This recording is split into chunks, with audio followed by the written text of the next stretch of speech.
Bonjour tout le monde. Alors aujourd'hui, je reviens avec Le Messager de Marcus Zuckerberg que j'ai adoré. C'est comme La Voleuse de livres, c'est aussi bien, c'est aussi original. Que demander de plus? Pour l'histoire, on retrouve Ed Kennedy, qui est un jeune Australien, c'est banal, il est chauffeur de taxi, il se passe pas grand-chose dans sa vie. Le jour où on lui envoie par la poste des cartes de jeu des As. Donc il va recevoir l'As de carreau, de trèfle, de pique, de cœur. Et il va devoir transmettre un message. Le messager. Et donc Donc voilà, on voit sa vie, on voit ses espèces de missions, on voit sa bande de copains. C'est franchement, quand j'ai lu le résumé derrière, je me dis ouais bon, un peu banal comme histoire, mais en fait pas du tout. C'est vraiment le un peu le stéréotype du gars hyper banal qui fait rien dans sa vie et au final qui a un cœur grand comme ça, qui lui arrive un truc merveilleux qui va changer sa vie et la vie d'autres gens en même temps. Donc et voilà, bon, c'est Marcus Zuckerberg. Hein. La voleuse de livres c'était déjà super original, la façon dont le livre a été fait. Là c'est encore la même chose, le livre est divisé en 5 chapitres et donc un chapitre c'est une carte et il y a des mini-chapitres, donc c'est les cartes de jeu. Alors quand je suis arrivée au numéro 9, j'ai dit, non, numéro 10, je me dis, tiens, après ça va être 11 ou ça va être le valet?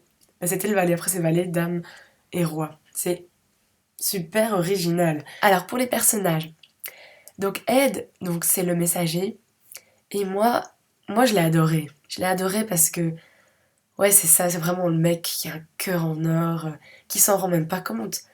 C'est ça qui est encore plus beau, hein. Quand les gens savent qu'ils sont beaux et qu'ils le savent, hein, gros problème, hein. Euh, il a une relation super attachante avec son chien. Son chien qui s'appelle le portier. Il y a moyen de lui trouver un autre nom. Il s'amuse à avoir des conversations dans sa tête avec son chien. C'est un peu fou. Il lui donne du café. Ce chien est gavé au café.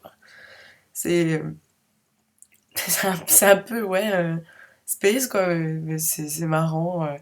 Alors, le livre est bourré de sarcasme. Oh, mais moi, j'adore. Fouf. C'est bien deux choses qui me font adorer un livre. En général, c'est ouais, quand il y a une histoire d'amour. Bon, ici, c'est pas le cas. Et quand il y a du sarcasme. Le premier chapitre, c'est juste du caviar. Vraiment, c'est génial, quoi. Et, euh, et la relation qu'il a aussi avec ses amis, très fusionnelle, la bande de copains qui se ramènent du jour au lendemain chez vous, comme ça, qui s'installent. Et ils adorent jouer aux cartes. Ils jouent tout le temps aux cartes. D'ailleurs, je ne sais même pas c'est quoi ce jeu. C'est pas du poker, je sais pas ce que c'est, mais... Alors aussi, putain, j'étais perturbée. Comme l'histoire se passe en Australie, euh, en décembre, quand il dit oui, bah, j'ai remis un pull parce qu'il faisait un petit peu plus froid que la saison. Il fait, y a un problème, il faudrait vous capter que les saisons sont inversées. Et la pièce tombe. Voilà. Et vous êtes moins bête tout d'un coup. Alors aussi pour la couverture, pas très fan hein, quand même. Ils auraient pu trouver autre chose. Limite, ils auraient vraiment mis un jeu de cartes ou tout des as. Parce que là, bof. Mais bon, le contenu est vachement mieux que l'extérieur, hein. Ne pas se fier à ça, parce que c'est vraiment génial, vous devez le lire. C'est comme La Voleuse de livres, c'est... au tout début, j'avais l'impression que la mort me parlait encore. Parce que c'est vraiment écrit de la même façon, c'est on s'adresse à vous. On raconte l'histoire, mais on s'adresse à vous. Euh, c'est... Ah, je trouve que c'est tellement plus prenant. Et aussi les personnages, enfin Ed lit beaucoup, alors vous vous sentez encore plus attaché à lui. Vous comprenez ce qu'il vit, ce qu'il lit. Et alors il y a aussi des petites anecdotes par rapport à des films ou des livres. À un moment on cite Gilbert Grape, c'est un film avec Johnny Depp. Et on compare la mère de Gilbert Grape dans le bouquin à quelqu'un, donc c'est une femme énorme. Et ça, c'est cool parce que. Enfin, non, c'est pas cool de comparer quelqu'un de gros, mais je veux dire, c'est cool d'avoir des références comme ça, plein d'autres bouquins. Moi, j'adore, c'est quelque chose qui me prend aussi, ça, ce genre de choses.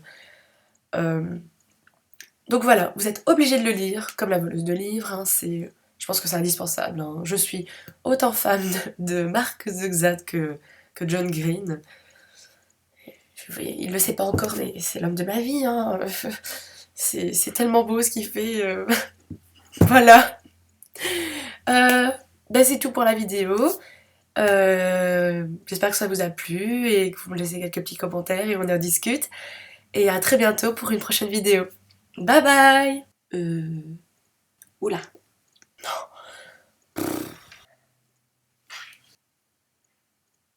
Formidable, formidable, formidable. Je vais recommencer, je vais recommencer.